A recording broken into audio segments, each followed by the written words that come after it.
বাংলাদেশের প্রধানমন্ত্রী শেখ হাসিনার অদম্য গতিতে এগিয়ে চলা বাংলাদেশকে আরও বেশি উদ্ভাসিত করার সংকল্পে নিউ ইয়র্কে অনুষ্ঠিত হলো পথমেলা। মেলায় স্বদেশি খাদ্য পণ্যের স্টলে ভিড় ছিল চোখে পড়ার মতো। বিস্তারিত থাকছে ডেস্ক রিপোর্টে। প্রবাস প্রজন্মে বাংলা ভাষা ও সংস্কৃতি বিকাশের পাশাপাশি শেখ হাসিনার নেতৃত্বে অদম্য গতিতে এগিয়ে চলা বাংলাদেশকে আরও বেশি উদ্ভাসিত করার সংকল্পে ৩রা জুন নিউ ইয়র্ক সিটির ওজন পার্কে অনুষ্ঠিত হলো পথমেলা। বিভিন্ন শ্রেণী পেশার বিপুল সংখ্যক প্রবাসীর উচ্ছল উপস্থিতিতে এই মেলার উদ্বোধনের প্রাক্কালে প্রধান অতিথির বক্তব্যে বঙ্গবন্ধু ফাউন্ডেশনের যুক্তরাষ্ট্র শাখার সেক্রেটারি ও চট্টগ্রাম উত্তর জেলা আওয়ামী লীগের উপদেষ্টা আব্দুল কাদের মিয়া স্বদেশ সংস্কৃতির প্রতি প্রবাসীদের মমত্ববোধের প্রশংসা করেন এবং বহুজাতিক এ সমাজে এমন আয়োজনের জন্য উদ্যোক্তাগণকে ধন্যবাদ জানান। কাদের মিয়া বলেন, বঙ্গবন্ধুর দেয়া বাংলাদেশ আজ তারই সুযোগ্য কন্যা শেখ হাসিনার বলিষ্ঠ নেতৃত্বে বিশ্বের সামনে মাথা উঁচু করে দাঁড়িয়েছে।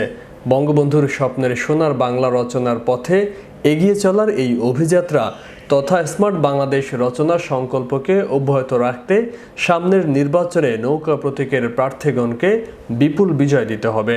মেলার আয়োজক যারা আছেন তাদেরকে আমি অন্তঃস্থল থেকে ধন্যবাদ জানাচ্ছি যে এই পরিবেশে বিশেষ করে বাঙালি অধ্যুষিত এলাকায় একটা সুন্দর মেলা উপহার দিয়ে আমরা বাংলাদেশিদের একটা মিলন মেলা ঘটিয়ে দেওয়ার জন্য আমি মেলা কমিটির কাছে কৃতজ্ঞ এবং আপনারা যারা মেলায় এসে সুন্দরভাবে সহযোগিতা করেছেন এবং একটা আনন্দঘন পরিবেশের সৃষ্টি করেছেন সকলের কাছে কৃতজ্ঞতা এবং ধন্যবাদ জ্ঞাপন করে আমার বক্তব্য শেষ করলাম।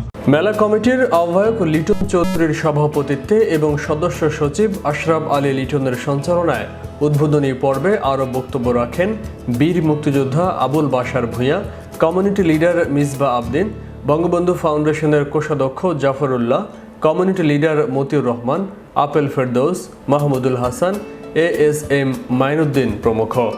মিলন মেলা আমরা বাঙালিদের কৃষ্টি, কালচার, ঐতিহ্য এসব কিছুই ফুটে উঠে একটি মেলার মাধ্যমে আমাদের পারস্পরিক বন্ধন সৃষ্টি হয়। আমরা আমাদেরকে পরিচিত করার জন্য বিশ্বের বুকে বাংলাদেশের মানচিত্রকে এবং বাংলাদেশের লাল সবুজের পতাকাকে তুলে ধরার জন্য এই মেলার যে আয়োজন করেছেন সকলকে আমার ব্যক্তিগত পক্ষ থেকে ধন্যবাদ। অশেষ ধন্যবাদ, বিশেষ করে দুই লিটন ভাইকে অনেক ধন্যবাদ। প্রতি বছরের ন্যায় আশা করে এই মেলার সফলতা কামনা করছি। ধন্যবাদ সবাইকে।